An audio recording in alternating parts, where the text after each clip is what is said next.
Hai, sahabat YT Moba. Apa kabar kalian semua? Semoga kalian semua dalam keadaan sehat. Amin. Sebelum melanjutkan ke ceritanya, jangan lupa tinggalkan like, komen, dan subscribe. Karena dengan like dan komentar kalian, yang semakin membuat admin semangat mengupload lanjutan ceritanya.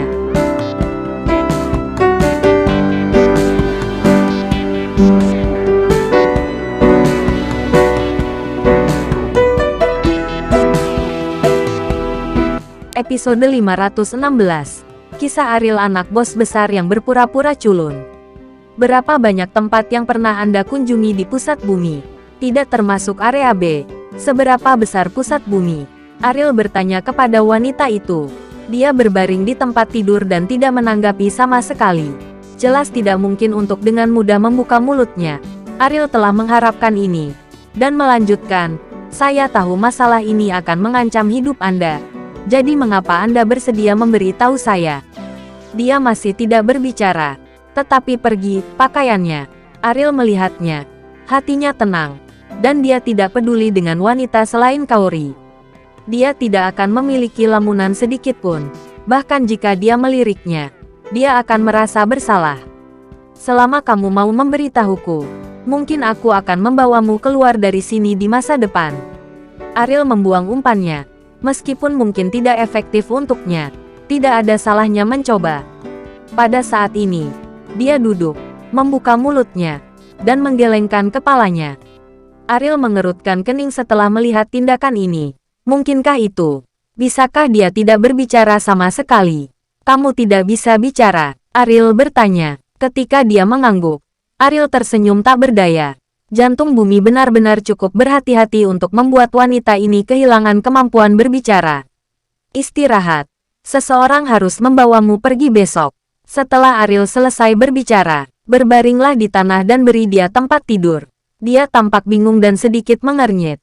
Seolah-olah dia tidak begitu mengerti mengapa orang-orang seperti Ariel menutup mata padanya.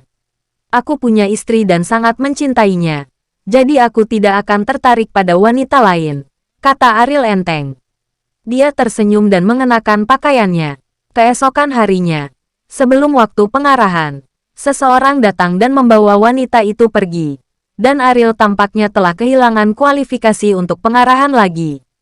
Selama rilis, banyak orang mendiskusikan pertandingan arena grup kemarin. Dan citra Ariel di benak mereka sekali lagi telah meningkat pesat. Tetapi Pedro merasa bahwa bentuk ini akan menjadi semakin berbahaya baginya. Dia bahkan dapat meramalkan bahwa akan ada banyak arena grup yang menunggunya. Dan lawan pasti akan menjadi lebih kuat setiap saat. Berapa lama dia bisa bertahan? Aku tidak mengerti. Mengapa kamu begitu mengkhawatirkan orang asing? Hidup dan matinya tidak ada hubungannya denganmu. Rizal melihat ekspresi termenung di wajah Pedro. Tahu bahwa dia pasti memikirkan pria bertopeng itu lagi. Ini membuatnya sangat bingung. Mengapa orang yang tidak ada hubungannya dengan dia begitu peduli? Apakah kita bisa keluar dari sini?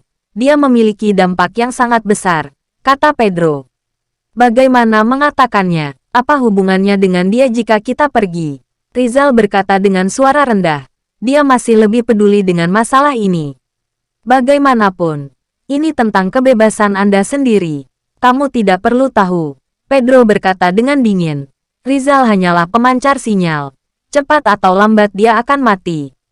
Tidak perlu memberitahu Rizal tentang hal-hal inti, Pedro. Kita belalang di tali yang sama. Kenapa aku tidak perlu tahu?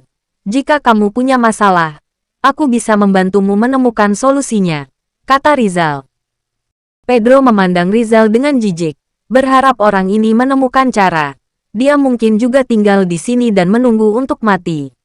Waktu berlalu hari demi hari, dan Goper mengukir garis di lengannya setiap hari untuk menghitung waktu.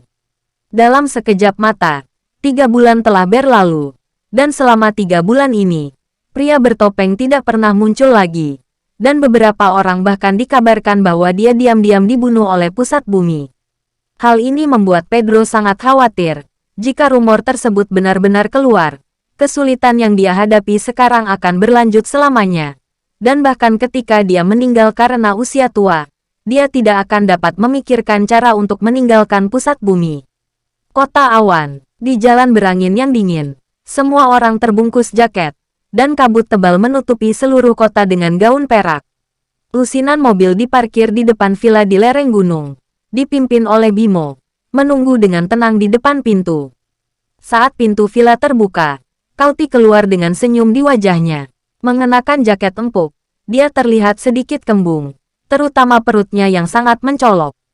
Kakak Bimo, aku baru saja pergi ke rumah sakit untuk pemeriksaan. Jadi aku tidak perlu begitu banyak orang menemaniku setiap saat, kata Kauri tanpa daya.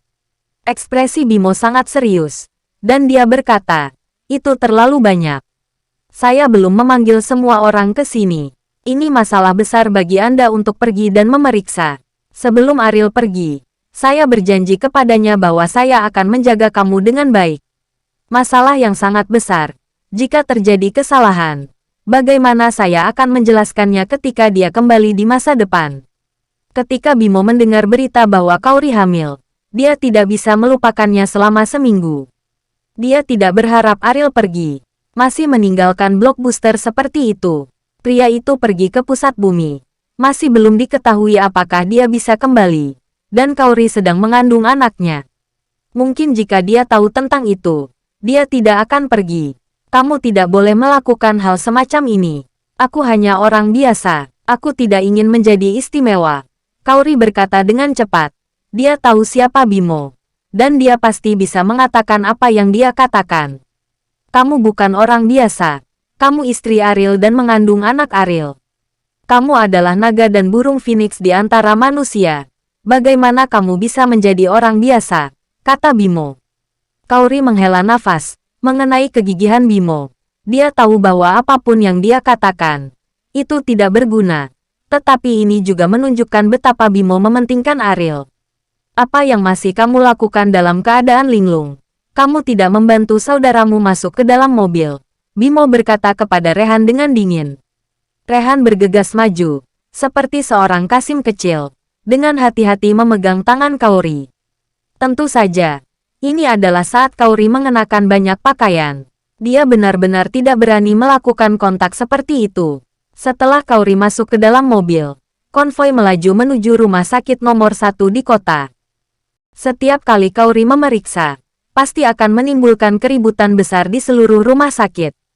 Bahkan jika itu hanya pemeriksaan kecil, direktur akan datang sendiri dan terlalu peduli. Selain itu, para ahli dari berbagai departemen akan datang untuk menanyakan tentang hasil cek untuk menunjukkan perhatian mereka. Dapat dikatakan bahwa Kauri saat ini seperti harta nasional.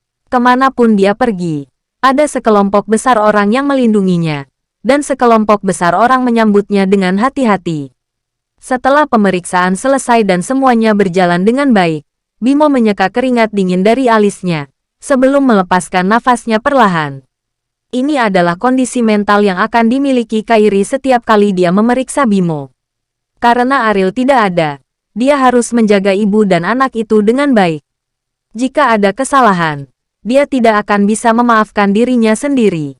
Adikku, Kauri, setelah kamu kembali, minta Inem untuk membuatkanmu suplemen lagi. Lihatlah betapa kurusnya dirimu, dan anak di perutmu hampir kehabisan nutrisi. Bimo memberitahu Kauri di pintu masuk RSUD. Mengenai kalimat ini, Kauri tidak bisa tertawa atau menangis. Anak dalam kandungannya baru berusia 5 bulan. Berat badannya sudah bertambah banyak. Jika ini terus berlanjut, Ariel tidak akan mengenalinya ketika dia kembali.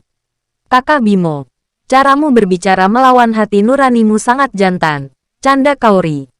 Bimo tidak menganggap masalah ini sebagai lelucon. Dia lebih peduli daripada Kauri sendiri. Dan berkata, tidak apa-apa bagimu untuk menertawakanku, tetapi kamu harus menjaga dirimu sendiri. Kauri mengangguk, meskipun Bimo terlalu peduli. Tetapi dia juga tahu bahwa Bimo benar-benar baik. Jangan khawatir. Aku dalam keadaan sehat dan makan dengan baik setiap hari, kata Kauri sambil tersenyum. Bimo mengangguk. Iring-iringan itu mengantar Kauri kembali ke villa di lereng gunung. Hal seperti itu sebenarnya sudah lama tersebar di Bandung. Banyak orang dari keluarga lapis pertama dan kedua tahu tentang perlakuan yang diterima Kauri tentunya. Selain iri hati, hanya ada rasa iri yang tersisa. Seluruh Bandung, bahkan keluarga Nicholas, tidak bisa begitu dihargai oleh Bimo. Setelah diantar kembali, Bimo, yang sedang duduk di dalam mobil, tenggelam seperti air. Dia telah berkali-kali bertanya kepada Rian tentang apakah Ariel akan kembali dengan selamat. Bahkan Rian merasa bahwa kemungkinannya sangat kecil. Satu hal yang paling membuatnya kesal. Apakah ada cara untuk memberitahu bahwa Kaori sedang hamil?